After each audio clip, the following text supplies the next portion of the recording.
تو پھر سب کے لیے لازم ہے کہ اس دعوت حق کو قبول کر لو. اس میں تمہارا اپنا فائدہ ہے، تمہارا اپنا بھلا ہے، اور انجام کے لحاظ سے بھی بہتر بھی یہی ہے. ورنہ یاد رکھو کہ زمین و آسمان میں جتنی مخلوق ہے سب کا مالک کون ہے؟ اللہ.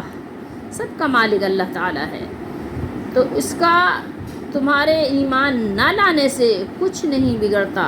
اگر تم نہیں لاتے ایمان تو یہ نہ سمجھو کہ تم نے اللہ کو کوئی نقصان پہنچا دیا، دین اسلام کو کوئی نقصان پہنچا دیا. نہیں، اس میں سراسر تمہارا اپنا نقصان ہے، اور مان لو گے تو خیر لکم، تمہارا ہی فائدہ ہے.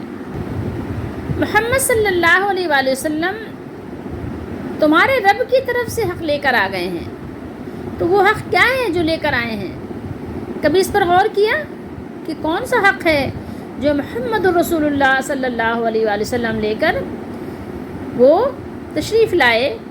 کہاں آئے؟ تو عرب میں، لیکن ہم سب کی طرف آئے ہیں. آپ کی نبوت اور رسالت اللہ تعالیٰ نے قیامت تک باقی رکھی ہے، اور آپ پر جو کتاب نازل کی ہے قرآن مجید، اس کو بھی اللہ نے باقی رکھا ہے، اور اس کے دلائل اور برہان بھی اللہ نے باقی رکھے ہیں، سلطان بھی باقی رکھے ہیں. تو کیا چیز لے کر آئے ہیں محمد رسول اللہ؟ اللہ کی طرف سے، اپنے رب کی طرف سے ہدایت لے کر آئے ہیں، دین حق لے کر آئے ہیں، بیان شافی اور کافی لے کر آئے ہیں. یہ جو بیان ہے قرآن مجید کا، یہ شافی اور کافی ہے. دین لے کر آئے ہیں. جو کچھ وہ بیان کرتے ہیں دین کے بارے میں، وہ اپنے طرف سے نہیں کرتے، وہ اللہ کی طرف سے کرتے ہیں. تو ان کے پاس جو کچھ ہے وہ سب حق ہے. تو جس چیز کو وہ لے کر آئے ہیں اس پر ایمان لاؤ. آپ صلی اللہ علیہ وآلہ وسلم کی پیروی کرو، آپ کی سنت پر چلو. یہی بات تمہارے حق میں بہتر ہے، اور بہتر نہیں، بہت بہتر ہے. لیکن اس کے ساتھ ہی فرمایا وَإِن تَكْفُرُوا فَإِنَّ لِلَّهِ مَا فِي السَّمَاوَاتِ وَالْأَرْضِ. اور اگر تم لوگ کفر کرو گے تو جان رکھو، اگر تم لوگوں نے انکار کیا، اور اگر انکار کرتے ہو، کفر کرتے ہو، تو اس بات کو اچھی طرح ذہن نشین کر لو کہ جو کچھ آسمانوں میں ہے اور جو کچھ زمین میں ہے سب کس کا ہے؟ اللہ کا ہے. وہ تم سے اور تمہارے ایمان سے بے نیاز ہے کہ تم ایمان لاتے ہو یا نہیں لاتے ہو. تو اللہ کو ہماری اور تمہاری حاجت نہیں ہے. اس کے تو بہت سے بندے ہیں، اس کے تو عبادت گزار فرشتے بھی ہیں، انبیاء بھی ہیں. میں اور آپ اپنے رب کے محتاج ہیں، کیونکہ ہمارا اور آپ کا صرف ایک رب ہے، اور رب العالمین کے تو بہت سے بندے ہیں. تو وہ تو تمہارے ایمان سے بے نیاز ہے، اور تمہارے کفر سے اسے کوئی نقصان نہیں پہنچ سکتا. کیا اللہ کو کوئی نقصان پہنچا سکتا ہے؟ نہیں. سورہ ابراہیم میں اللہ نے ارشاد فرمایا وَقَالَ مُوسَىٰ إِن تَكْفُرُوا أَنتُمْ وَمَنْ فِي الْأَرْضِ جَمِيعًا فَإِنَّ اللَّهَ لَغَنِيٌّ حَمِيدٌ. کیا فرمایا؟ اور موسیٰ نے صاف صاف کہہ دیا کہ اگر تم اور جتنے لوگ، یعنی تم لوگ اور جتنے اور لوگ زمین میں ہیں، سب کے سب ناشکری کرو، سارے کے سارے کافر بن جاؤ، تو بے شک اللہ بھی کیا ہے؟ اللہ بے نیاز ہے. اللہ کیا ہے؟ وہ غنی ہے، کسی کی حاجت نہیں اس کو. اور کیا ہے؟ وہ اپنی ذات میں تعریف کیا ہوا ہے، وہ قابل تعریف ہے. اور یہاں کیا بات فرمائی اللہ نے؟ وَكَانَ اللَّهُ عَلِيمًا حَكِيمًا. یہاں اللہ تعالیٰ نے ارشاد فرمایا کہ اللہ سب کچھ جاننے والا، یعنی وہ سب کچھ جانتا ہے. ٹھیک ہے، وہ سب کچھ جاننے والا ہے اور سب کچھ جانتا بھی ہے کہ مستحق ہدایت کون ہیں، کون لوگ ہیں جو ہدایت کے مستحق ہیں، کون لوگ اہل ہیں، کس کو کون سا عہدہ سپرد کرنا چاہیے، اللہ کو معلوم ہے.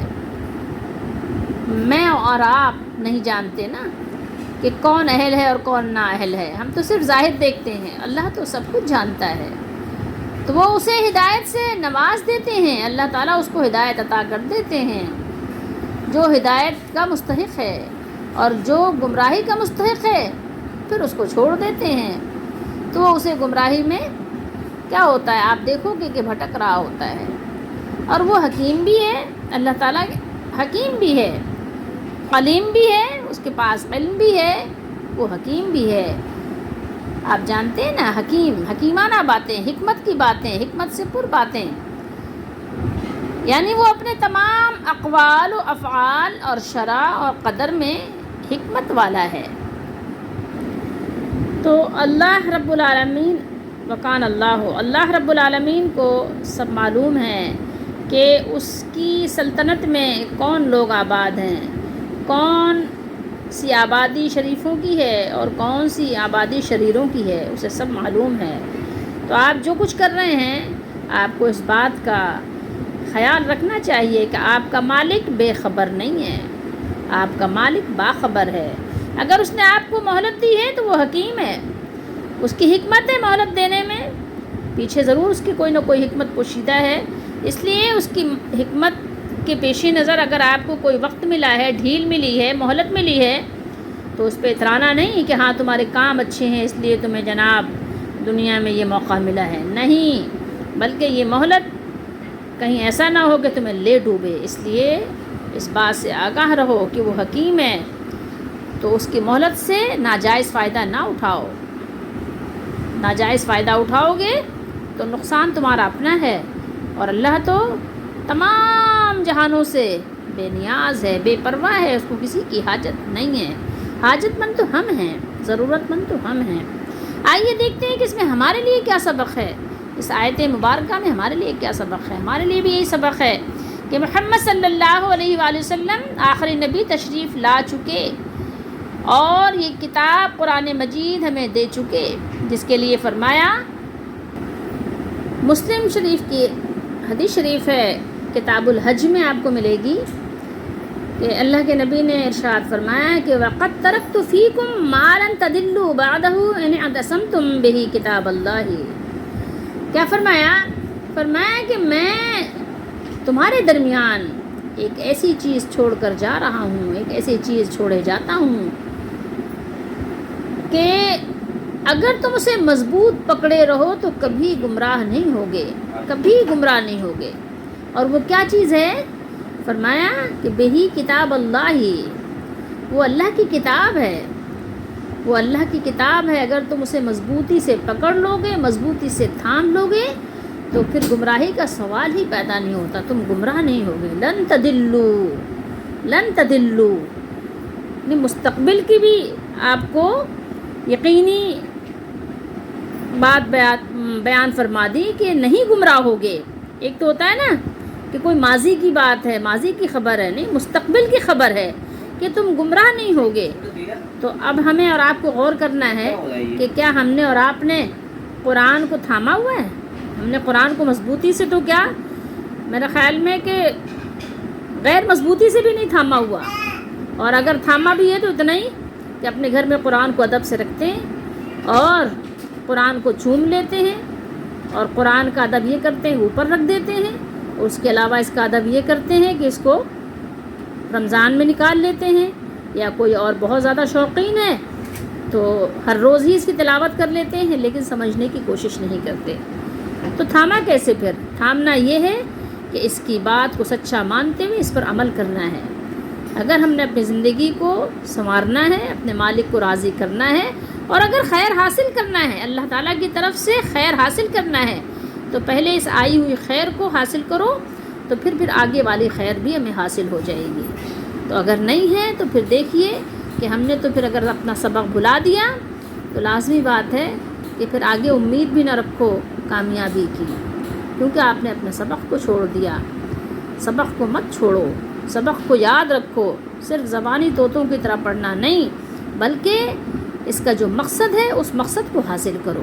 اللہ تعالی ہم سب کو سمجھنے کی توفیق دے۔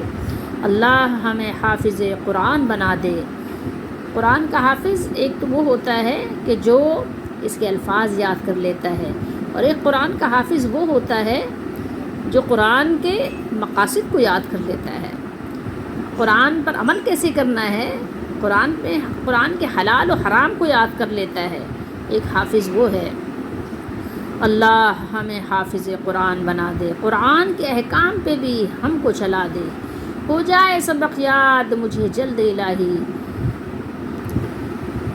تو اس کے سبق کو یاد کرو، اس کے سبق کو یاد کر کے اس پر عمل کرو اور اس کو پھر آگے اس کی دعوت کو پہنچاؤ. یہی ہمارا مشن ہے.